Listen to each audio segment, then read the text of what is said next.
It's about what training programs you have moving forward to ensure that everyone understands the lessons learned here and what the expectation is for each employee moving forward. And then if there's a customer-based business or if you got a product-based business, you got to look at what was impacted and how do you start to go back to the market. And I think that's a lot of it. Recovery is about, in my mind, it's about healing, it's about unification, and it's about a communication strategy about the way forward.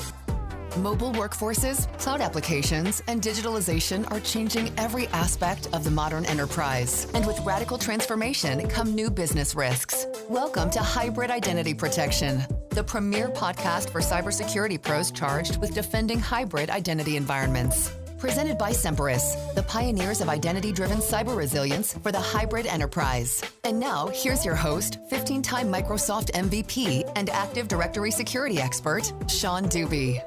Hi, everyone. Thank you for listening to the HIP podcast. We've got something a bit different for a few episodes. You're about to hear a live recording from our 2020 HIP conference panel on crisis management with special guest Jules Okafor, who brings her expertise in both cybersecurity and the law to help out organizations in crisis mode. To watch any of what you may have missed at this year's conference, head over to HIPConf, that's HIPCONF.com, to watch it on demand. Enjoy. Hi, everyone. I'm Sean Deuby, Director of Services for Semperis and host of the Hybrid Identity Protection podcast. We're closing out every HIP day, that's today, tomorrow, next Tuesday, and next Wednesday, with a panel discussion centering on that day's theme. Today's theme is about crisis management, and we have a diverse panel to address the topic. My special guest today is Jules Okafor, JD, Doctor of Jurisprudence. She is the CEO of RevolutionCyber and a cybersecurity professional who has combined her knowledge of the legal system and cybersecurity solution models into success stories across Fortune 500 industries throughout the U.S. A passionate security solutions visionary and strategist, Jules determines how to solve the company's problem, be it vulnerability management, incident response, or reducing the risk associated with technology or vendors, and then puts a plan into action. Jules graduated from UMass Amherst with a BA in communication, Fordham University with an MA in public communication and media studies, and received her JD from Temple University. Welcome, Kat. I'm sorry, welcome, Jules. Thank you. Our next panelist is Kat Sweet. So Kat likes to say that she secures the securers. She currently works on the product strategy team at Linux security startup Capsule 8 as a technical evangelist. Previously, she was a security analyst at Duo Security, building out their multifaceted security operations program and handcrafting many puns about zero trust. She keynoted the inaugural DevSecOps Days Austin and has spoken at several security conferences, including LastCon, B-Sides Las Vegas, where she serves on the staff, Circle City Con, and a handful of DEF CON villages. When she's not in security mode, you can find her bursting into song, picking unsuspecting locks, or dangling upside down. So there's no telling what's going to happen in this session today. Our third panelist is Guido Grillenmeier. Guido is the chief technologist within the enterprise services group at DXC Technology, which was formed in 2017 from the enterprise services division of Hewlett-Packard Enterprise and Computer Sciences Corporation. Based in Germany, Guido deals primarily with global Windows infrastructure deployments for large enterprise customers and has helped many customers secure their Active Directory. Guido is also a former 11-year Microsoft MVP. So welcome, everybody. Thanks, Tom. Thank you. In thinking about this panel and the crisis management theme of the day, I think the vast majority of session attendees probably aren't experienced in crisis management.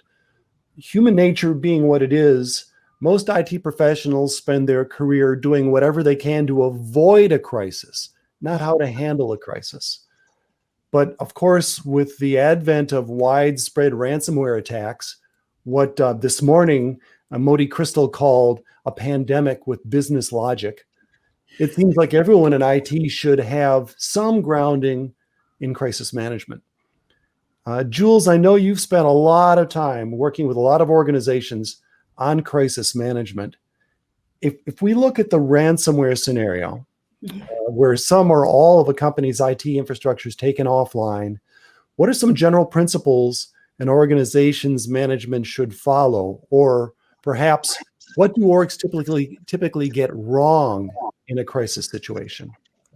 Great. It's a pleasure to be here, and thanks, Sean. It's a great question. So talking about ransomware, I think everyone's hearing about it, but not enough people are prepared for it to happen to them. To your point, I think IT teams and security teams pride themselves in being able to prevent attacks.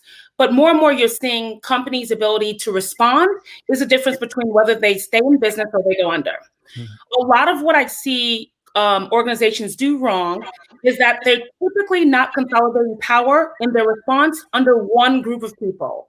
There tends to be this centralized and very fractured response where HR is doing its thing, legal's doing its own thing, the external PR communication is separate, and then the internal security IT teams are working independently. Where I've seen the best result is when there's a committee formed that handles a lot of the governance about the ways to proceed with the new situation. So you have to assume that the business is in a different phase, and you've got to have a leadership team that is about responding to that particular incident. That's the first thing. So centralizing power under a team that has the ability to make decisions and purchase. Secondly, you need to have an external legal team who can figure out what the risk is. They typically have a forensics team attached to them who can bring people in to really start to mitigate the impact. Third, you need to talk to your accounting team. The accounting team needs to figure out with the ransomware, who's going to be, what financial implications are in play, and how does money need to be directed for the purposes of reducing, if there is a ransom, how will that be paid? Typically that's done in Bitcoin. So even though I'm telling you what to do in the back end, having a plan up front is preferred because it's very difficult to set up a Bitcoin relationship when you're in the midst of a ransomware attack. I think finally, and it shouldn't be final, probably should be parallel, your insurance plan. So what does your insurance coverage say about insurance and what it is that you are covered by? And what things will you be putting in place in order to demonstrate that this should be covered?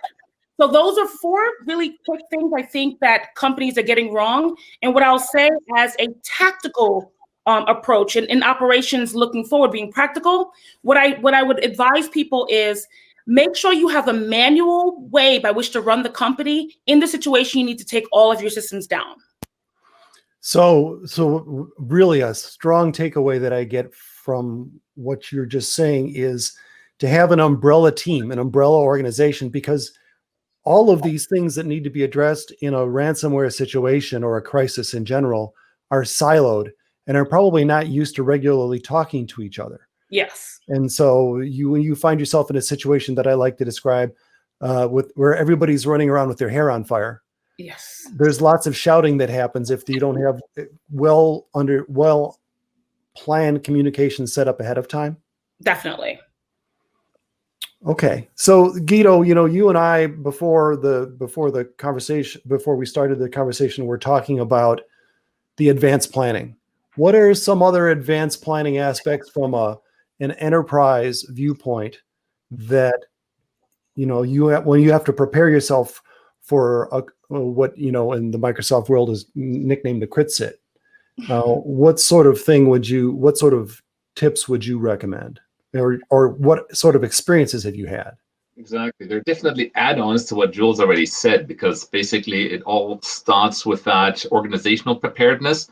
But besides the organizational preparedness comes the technical preparedness. Yeah, that means to even first of all understand what makes out a crisis. Yeah, like when do you actually invoke that crisis plan? You have to understand, is it when half my company is not able to work? Is it only when everybody's not able to work?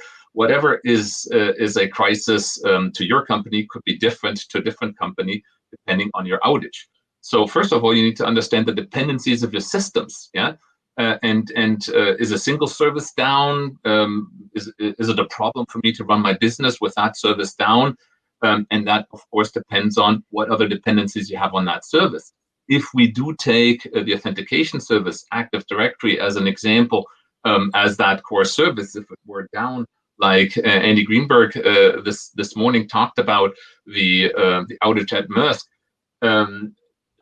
that's major. Yeah, that's like every other service is more or less unable to work without people actually being able to authenticate to their machines. Yeah, if a different service is down, like only mail, yeah, which is a critical service for many companies, the approaches to fix it is different. Yeah, and for each of these, you need to understand not only the dependency but also maybe the order of recovery for that particular service, so that you might actually invoke special VIP groups that are not necessarily your VIPs of the companies, but your most critical users to keep your business running, to get them running first before you get, let's say, the 100% of your company back running. Maybe the first 20% are the most critical ones. You need to prepare this, yeah? So it's all about having documentation ready for what you need to recover, having even the support contracts ready for the vendors that you need to work with potentially to recover a particular system, and then basically taking the plan step by step and understanding what you need to do before the crisis actually hits you. So what I'm hearing is sort of an overall theme of, and this goes against human nature, right? Which is, oh no, everything will be fine. Everything will be fine. And so let's just say, no, let's assume this is going to happen, and let's plan for when it happens. This is, I guess you could, in the technical world, this is assume breach. Assume it's happened. And then what are we going to do associated with it? The planning and the procedures, Guido, like you're talking about, the overall management group to have, I don't know what you call it, a crisis team or something like that, to manage all of that. Kat, you're very experienced in the Security Operations Center and security operations in general. What are some best practices or some ideas that, that if people are listening now and they're running some kind of security operations, then they're like, wow, they're sort of addressing some things that I haven't thought about yet. What would you suggest? Could you clarify? Sure. I mean, you're experienced. What is a well-run SOC do? What does a well-run SOC do in case of when a crisis happens? Gotcha. How do you onboard people? How do you train people? Do you train people ahead of time so they don't flail around when everyone's hair is on fire? Yeah. Gotcha. Cool. So, yeah, I think one of the things that's becoming even more common is doing drills like incident response tabletops, where you simulate that a crisis has happened and how you would respond to it. Or something that's more like functional and not just like, I'm going to do this, but like something has actually happened and an analyst may not know that it's a drill. So I've been on both the participant side and the planning side, and one of the things that you can do is identify like what are some of the weaknesses in our current procedures, where are our gaps, and then use that to inform what kind of test you run, what kind of drill you run. And sometimes it's not just around like what don't we have a documented playbook for, but things like what team are we not working well with? What team would we like to improve our communications with? And then let that drive process improvements. I think one of the really important things is, even if you're never going to have a clear like end-to-end playbook for every single type of incident ever. It's just there are surprises that come up. But one of the things that you can do to build in a quicker triage path is having clear paths of escalation based on like, the system owners, the systems administrators, like who do I reach out to if Slack is down, and Slack is where our SIM alerts are going. Who do I reach out to if our AWS bill is abnormally high and there might be a crypto miner, things like that. Just being able to identify who to even bring into the room when you're working an incident is really important. Incident response is always going to have some variation and some inconsistencies. So that kind of makes it all the more important to find places where you can build in consistency and repeatability. Otherwise, it's a recipe for chaos and burnout. Well, I could certainly see that. It seems like a lot of what you're talking about is the more you can put standard operating procedures in place, the less you depend on the failings of the vulnerability of the human being in a stressed out situation. So it also is just about setting expectations up front. Like if you bring somebody in from the SRE team to help manage a crisis, they may have very different expectations of what they're supposed to do in a security incident that might not align with, like, the need to preserve forensic data or preserve current state. So if you just throw someone at a problem and say, fix this, you may need to give some consistent guidelines around how and what you're asking. So again, this ties back into the preparation aspects of it. So let me add on that preparation aspect, Sean, because I think again the organizational aspect is totally critical, but from a technical preparation standpoint, I fully recall an issue that occurred where everything had been planned out perfectly in the sense of recoverability, backup and recovery documentation was prepared for in case of a problem. Do steps A, B, C, yeah, and at that time, that documentation was stored on a system that was, of course, protected through Active Directory and groups, yeah, that you had members of to actually read that documentation. And it sounds so, it's so simple to forget that, of course, you cannot necessarily reach that documentation in the case of the DR.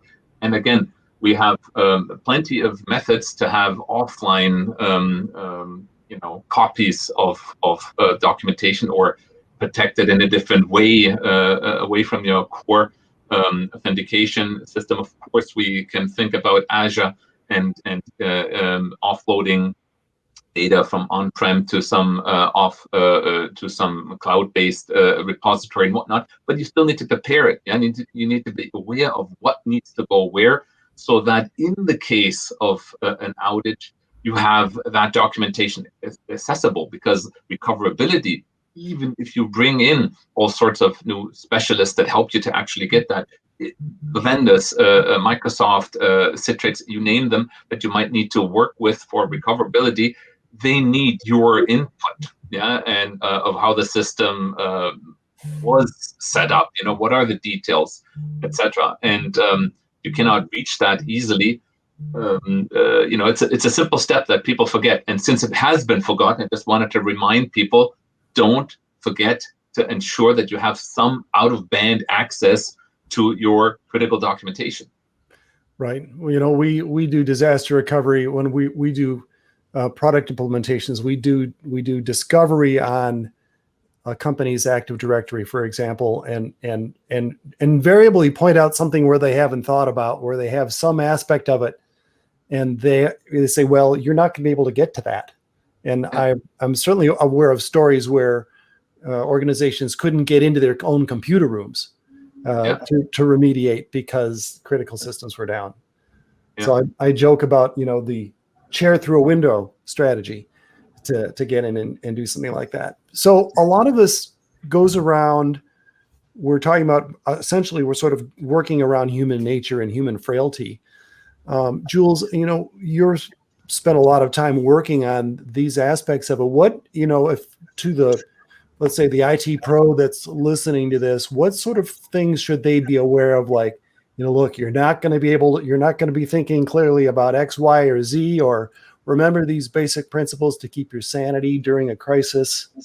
Help them sleep better. So, I think that with regard to IT professionals, I want to speak to the IT leaders. I think one of the areas that is often critical is the communications across the organization. I think crisis management is often about communicating to the different groups what their responsibilities are and and being transparent about what's happening. I think a lot of times the IT team, the security team, set about just trying to get it done, getting it mitigated, getting it stopped. They're not very good about communicating what's happening, at least an initial thought about what happened, and then controlling communication. So what you want to do as an attorney, you don't want every IT person communicating across the organization. What you want to do is identify the one person who can communicate. And then what you want to do is pick up the phone. So if cell phones are possible for usage, do not write down things that will become liabilities later. Don't type, I told you guys we should have paid for this control months ago. That's not the time to write that down. What you want to do is, one, I would suggest to stay calm. I would suggest communicating to your supervisor and then waiting for direction. But what I want to do is communicate to IT leaders that it becomes important for you guys to have a united and common communication and message that goes out, and then to have a period of ongoing communication where that's continuously being shared. One incident that I think is relevant, and it's not ransomware, but the idea is that there was a person who indicated that they had access to systems and were willing and were asking for an amount. It's the Twitter hack of 2020, right? And so that was very public. I don't think Twitter could have prepared, and no IR plan could have prepared them for it. But what they were good about was telling you initially what they thought happened. Then they told you on an ongoing basis via social media what they continue to find, but they were doing it in a way to mitigate people's fears. Because what happens was when employees get nervous, they start to talk, they start to go outside the company. It's got to be a united communication out. And so if I'm an IT security analyst or I'm in operations, when people come to me, my job is to communicate only what I am approved to communicate. I am also only to share in ways that relieve people's fears, that don't make people go crazy. So in the idea of crisis management, my suggestion to IT leaders, IT operations, communicate what you're approved to communicate, allow your supervisor to tell you what that is, and then only communicate if you can be calm. Otherwise, don't do it. It will create additional liability for the organization. Jules, allow me a question. John, you seem to be on mute right now, but on reducing fear in the company, of course, one way to prepare is that insurance topic, right? So basically making sure that you do have a cyber insurance of some sort. But I understand they don't always pay. It really depends on your preparation, doesn't it? Yes. So not all insurance companies are built equally. And even the best insurance companies are still in a fog about what they think insurance like what coverage should include. And so a lot of times it's subject to interpretation, and because they're businesses, they want to insure as little as possible. So what happens in a crisis management situation is, in addition to all the things I recommend you do, you call your insurance provider and say, we're in the middle of having this ransomware attack. This is usually the attorney or some financial CFO. This is what our policy says. We'd like to figure out here are the liabilities, the losses. And what they'll say is, we'd like to have somebody talk to you. They slow you down. They talk to you about your coverage. And then they say to you, you remember this little fine line? So take a look at page 86 on the bottom there. It doesn't cover ransomware, or it doesn't cover a situation where ransomware was was an impact as a result of some other laws that we do not cover, or some other control you didn't put in place that we need to verify. So what happens with insurance is it is only as good as what you've done to prevent it. Insurance is not a good measure of prevention. It is even not good for response. It is only as good as what you've done to make sure that you can mitigate the loss on your own. Insurance will fill a tiny gap of your loss. And if you're a really big company and you have a bank of attorneys, great. If you're mid-size or smaller, you should not be relying on your insurance coverage to do the things that you should do with regard to investments and your security controls. Fully agree. Yeah, fully agree. That's a great point. Go ahead, Kat. You're going to say something? Oh yeah, I was just going to say, I think insurance to me seems like a thing that is that some people feel is, you know, we're going to throw money at this problem when it's really a process problem. Yes. It's also, if you think about it, like life insurance. You get life insurance when you die. You're probably better investing in your health while you're living. That's kind of what I think about cyber insurance. Technology. That is a very quotable Going quote. back. But for health insurance, and if you do have an issue, you are willing to pay for medicine, whatnot. For a cyber attack with ransomware, I'm curious, or I'm surprised that you quickly speak of paying that ransomware, yeah, which of course very often doesn't turn out to actually help you, yeah. Yes, so that's a controversial conversation. In fact, the FBI and other organizations are prosecuting security professionals and companies that pay ransomware to people who are on the sanctioned list or in which we cannot do business. So it is now, unfortunately, it is now held against you to pay ransomware. Here's the dilemma that was previous. So when you think about the Sony attack, right, 2013, think about how much money they would have lost if they had not paid whatever the cost was. So that was malware, but it was also ransom, right? So think about the business cost. It's like they're asking for this small amount. And if for the small amount, they'll give you a copy. They're not giving you back. Let's just be honest. You're not getting all your data back and no one's opened it. No, it will be available on the dark web, but you have a copy to continue doing business. We also have the Uber situation back in 2016, where they actually filed charges against the CISO for having paid the ransomware. I personally believe it is an unfair situation for a CISO to be placed in, to be filed charges against in situations where security typically isn't the one who makes the decision, right? Yeah. Security leaders, IT leaders are put in a very tough situation where typically they're not the one who makes that decision. It's either a GC, it's either the CEO or the board. And yet I find that security leaders can be found as scapegoats. So what I suggest as CISOs is that they document. CIOs, document everything you've done. And what will happen is that communications and transparency, the fact that you told the FBI when it happened. Here's what they're prosecuted for. Uber's prosecuted for not telling the FBI when it happened.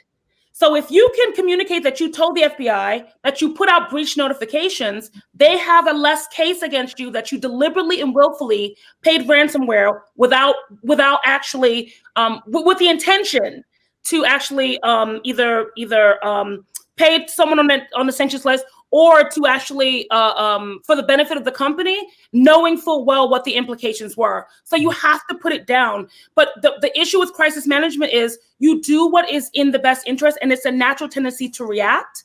You have to have another person who is calmly documenting everything. And that will reduce your legal liability. It will improve your business continuity, and it will provide you with lessons moving forward on how to prevent the thing from happening again. You know what this comes back to, a lot of what we've talked around is a phrase that has been knocked around for many years, and I've been using a lot more recently, which is people, processes, and technology. Yes. So you have the IT pros that want to just throw technology at every solution because that's what they're comfortable with. Yes. They're typically not people. So this is where, Jules, you were talking about the communications being so important. And Kat, you were talking about the importance of process, to ensure that the frail people can at least sort of channel along in the right direction. Yeah. And so maybe it's people, processes, technology, and preparation to go with that. The 4 Ps. Well, so we have a question in from the audience, and the question is, how do you deal with the many vendors all trying to help, but none willing to take responsibility? Ooh. During a crisis or just in general? During a crisis. They are specifically saying in large crises in large companies. Review your contract and then fire them when you get a chance. No, legitimately, there are so many bad vendors. There are so many, and I'll say, let me step back. There are so many companies that are incentivized on revenue, but not on service delivery and not on integrity, right? Our industry really heavily incentivizes on how much money you can make, whether you can scale, and whether you can show ongoing growth. It does not provide incentives for companies to deliver in times of crisis. So, but there are a few companies who do. So what you need to do is go through all of your contracts prior to a crisis.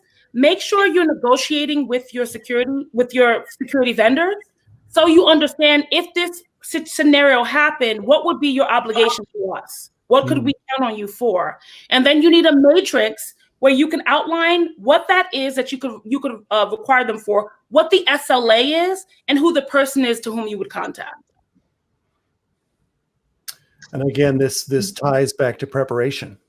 Yes. I would add to that the companies, your vendors, the question is really take responsibility for what, right? So because it may very well be that you need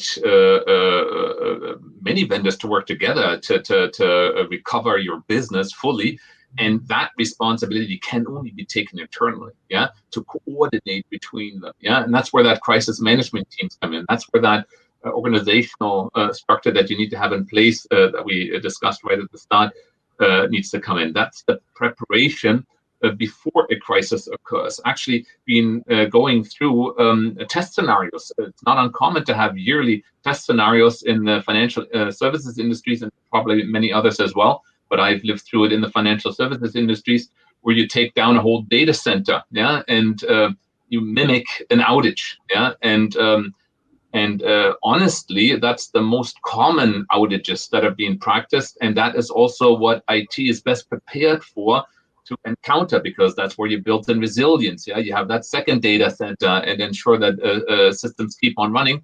What's not tested easily is all your disks are getting encrypted, where it doesn't matter that you have two data centers, and those type of malware attacks, that's more difficult to prepare for, and still you need to have at least an understanding, if that were to occur, how fast could I actually recover from service A, B, C being affected, like we said at the beginning, and understanding those dependencies, it all ties together. This is where having some oh God, I almost said synergy, but basically synergy, that like some open lines of communication on an ongoing basis between security and ops is really key, because sometimes there will be some kind of service outage, and people's ops' first question won't always be security related, and being able to recognize when they might need to tag in the security team is really critical. The two things also to say is, one, if you're a company that has really tenacious and high tension negotiations, the problem is that tension, when a crisis happens, is never forgotten, and therefore you have less of interest from your vendor in trying to help you. So if you are nickel and diming, like if you're somebody who's like, and I want every cent accounted for, then when it comes time to help you out of the goodness of their hearts, they won't, or they'll tell you, this is what we're going to charge you to help you. It has to be a fair relationship. And I find a lot of companies so make their processes painful because they're like, well, vendors want to win business. And then something bad happens and they expect vendors to jump. That's the problem. You've got to build good faith in your relationships up front. Secondly, what I typically recommend to my customers when they go through crises, talk to the person who sold you the service in the first place. They typically have a desire, and you have leverage with them still to either upsell business or to expand business with you. And they, if they have the right influence, can have other people working with them to help you out. So you should go back to the person who sold you if you can't get your contract to work or you don't have a service person or account manager. And that way you'll have leverage. In crisis, I'll tell you, everything is about power and leverage. It becomes very critical who has the power and what you can leverage and in how quickly. So you want to have that in place already, but I want to tell you, go to the places you have the most leverage first. Your insurance policy, yes. Your law firm, yes. The people, your vendors who you have the best relationships, yes. And then work your way down. Makes sense. That's really. On another note, if like, to go back to building things into the process, if your incident response team isn't the same as the people who are doing your initial vendor security investments when you first bring vendors on board, make sure that questions that address these problems are built into the process. Like what logs, if any, can you access when there's an incident? Who are we to reach out to? Like you mentioned, what's the SLA? Things like that for the initial vetting and not just right before something happens. So, yeah. Well, we're getting that question actually also from the audience. It's actually interesting to read what would be the recommendation on dealing with a crisis when the contingency or DR plans that we talk about should exist, yeah? If they don't exist or aren't adequate, yeah? And how do you handle a crisis then? And my thought to that is, first of all, your organizational structure as to like how do you build your CritSit team? Who does the communication? What is your potential tool that you actually use to communicate with, because your main tool might be down? Those are hopefully prepared. If not, of course, can be established somewhat quickly these days if you at least have internet access, yeah, or phones, yeah, to communicate with your most critical people. But knowing who are the folks in your company owning the service is a key start to get the right internal people involved to also understand the impacted system. It's a big difference if the whole company is down than if a specific service is down, but you do need to know who is responsible for the different services. If you're a smaller shop, it's a bit easier to probably call the one guy that manages the whole team and get the team together. But in a larger shop, that becomes more difficult to understand who actually has the permissions to work on system A, B, and C. Yeah, but that's still where you would start. Yeah, so if you don't have a plan, you still start with building a small war room. We call it, inviting the right people into that war room and ensuring, very likely, if this is what we call a P1, like a highest outage scenario, then it's like a 24/7 activity. Yeah, there's no break in between. If you're a large enough company, it's with a follow the sun approach, where another leader takes over the work with other members to maybe check more logs, recover systems, building new systems should be required for the recovery of data and whatnot, and of course talk to the vendors. Even the vendors, Microsoft being a great example here, has perfect handovers of a CritSit situation for keeping the communication going, yeah, and with very fast response in a high incident scenario. So that's what you invoke, yeah. So what about the typically? So I think what we've been implicitly talking about a lot is the during the attack scenario. What about recovery? I think people don't spend enough time talking about recovery. If you think about the NIST cybersecurity framework, they're very focused on the front end of it, and again, it's human nature. Oh no, we've got it all figured out. But the reality is, what's the old saw? They only have to be right once, and we have to be right every time. So, what's some topics about recovery after a crisis that may not be so well known or are worth exploring for a few minutes? So with regard to recovery, I would agree with you that I don't think that gets enough focus. Recovery is about the healing, right? It's about the healing of the organization and really starting to do the forward-looking pieces.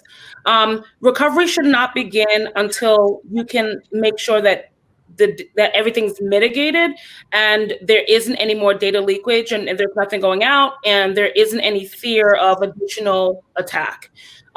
Once that is clear, and I was going to say in your last question, there should be an open conference line, whether it's phones that are having conference calls or a Zoom line or a WebEx line, whatever the line is, there should be an open line for the people who are coming together and determine exactly who's going to be in what meeting. But it's a 24/7 operation, as Guido said. We've all been on those. Oh, yeah. What I would say that should be focused on next is insurance, because there's probably in the recovery a lot of forensic, there's an understanding of the company by then about how much is lost and what the cost will be. So finance and the law firm will keep tabulating what the costs are, but you then want to start to figure out where you can get additional funding from. So that's the financial aspect. As it relates to process, what you want to start to look at is, okay, so what happened? Why did it happen? How can we make sure it doesn't happen again? And that's a process idea. So we want to start to look at the gaps, and we want to figure out, okay, so what's the forward-looking plan? So, for BC and DR, what do we need to do differently, right? And how do we get back online? That's the technology components. How do we get back online and working as we once were? So all of those things, the people, process, technology has to be working in unison. It's got to be 3 separate kind of swim lanes that are operating to get the company back as it was together, to really integrate and reunite the company. Because in crisis, it separates and decentralizes in order to sustain itself, but you've got to work on recovery is bringing it all back. And then you've got to work on, and I'll always say, it's that communications piece. It's how do you allay the fears of the employees about what just happened? It's about what training program do you have moving forward to ensure that everyone understands the lessons learned here and what the expectation is for each employee moving forward. And then if there's a customer-based business, or if you got a product-based business, you got to look at what was impacted and how do you start to go back to the market. And I think that's a lot of it. Recovery is about, in my mind, it's about healing, it's about unification, and it's about the communication strategy about the way forward. I could see the difficulty of avoiding scapegoating and let's get things fixed, but let's not point fingers. Yeah, because it's just human nature. Yeah, I wanted to avoid that part. Don't point to the next guy and say you should have done your job better. That's one advice I've got for you. Yeah, somebody in fact posted in the questions applying DevOps and Agile methodology, and one big undercurrent of DevOps is a culture of blamelessness. Yep. So I think that's really key here. That's good. And so try to plan your recovery in 2 weeks sprints, right? Could be a bit too lengthy. Yeah. No, but of course, agile method is I think most won't have any other way to go at this. Yeah, it's small targets. It's goals that you try to reach in lowest possible time. And again, ideally, you have tested. If this is the first time a company is then recovering with going through it the hard way and learning by doing. Then, of course, the biggest tip or the biggest benefit that they have is to not just let it go and go back to normal business, but use that experience to now learn from it, lessons learned, documented into a contingency plan, into a DR documentation for similar future events. Yeah, not just because there's a lot of things learned during those outages, always, and too often that knowledge gets lost. So Andy Jones, who was the CISO of Maersk, did about a 30-minute podcast about lessons learned in Maersk in disaster recovery when your whole environment has been torched, and it's very interesting. I'm sorry, Kate, go ahead. Oh, I was just going to say, I think on a much more micro level too, one thing that's not talked about enough is need for recovery of the people who are involved in the incident, especially the incident responder. I think the most burned out times I've ever felt working in security is when I had back-to-back incidents during an on-call week. And if there's something particularly brutal, even if it's not something in the realm of a giant data breach, if you're not giving your incident responders sufficient recovery time, they're not going to be able to do their jobs as well. And even if you sort of learn to manage the emotions that are involved with incident response, the discomfort around uncertainty and the chaos of a bunch of threads happening at the same time, it's still somewhat taxing even in the best of circumstances. So this is where redundancy in roles and time to recover afterwards is particularly important. That makes sense. So as a final question, we have a question from the audience here. And the question is, how do you communicate when your corporate directory no longer exists to organize a recovery? And I guess my rephrasing perhaps of that question is, what are good communication channels to use when you're in the middle of crisis management that you may be able to rely on? And I don't know if that means things like WhatsApp, or I've heard Facebook, et cetera, et cetera. Jules, do you have any suggestions? So I thought I was hearing both how and to whom. And so I guess the question to whom is communicate one level up. Because typically at the, like executive level, they've got a lot of that kind of built in. So they know who to communicate to. My suggestion is that you minimize communications across. So to different, unless you're the person who discovered it, and you kind of want to vet it, I would say communicate up. The minute you feel like something bad's really happening, communicate to your boss, and then allow them to then dictate to you what to say. And I think that's what I was saying. What I suggest, and I'm biased because I'm both a communications professional and an attorney. I suggest you communicate as little as possible. I'm almost the kind of person that's like, okay, if no one asks you a question, don't answer it. But what I would say is use WhatsApp, Signal, things that are able to disappear. Don't use like the company Slack channel. That's bad. I would say do a lot of one-to-one communication until the company indicates to you the proper channel for all those kinds of communications. But I would say one-to-one, and pick up a phone whenever you can. It's better you pick up a phone whenever you can.